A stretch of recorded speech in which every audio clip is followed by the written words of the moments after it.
સમાચાર મળ્યા છે સુરત વિસ્તારમાં આબ ફાટ્યા જેવી સ્થિતિ છે। ભારે વરસાદ સુરત શહેરમાં પડ્યો છે।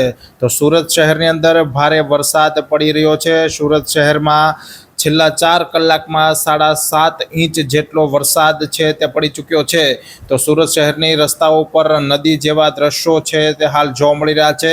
રસ્તાઓમાં પાણીથી અનેક ગાડીઓ છે તે પણ ડૂબ્યાના દ્રશ્યો સામે આવી રહ્યા છે। સુરતમાં શાળા કોલેજોમાં પણ ભારે વરસાદના કારણે રજા જાહેર કરવામાં આવી છે। તો સમાચાર સુરતમાં વહેલી સવારથી જ મેઘરાજાએ જમાવટ કરી છે।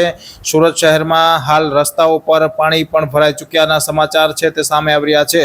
તો સુરત મહાનગરપાલિકા દ્વારા તરફથી હેલ્પલાઇન નંબર પણ જાહેર કરી દેવામાં આવ્યો છે। સુરતમાં વહેલી સવારથી જ ભારે વરસાદ છે તે પડી રહ્યો છે। ભારે વરસાદ પડવાથી શાળા કોલેજોમાં હાલ તો રજા આપી દેવામાં આવી છે। સુરત શહેરમાં જ્યાં જુઓ ત્યાં પાણી જ નજરે જોવા મળી રહ્યું છે।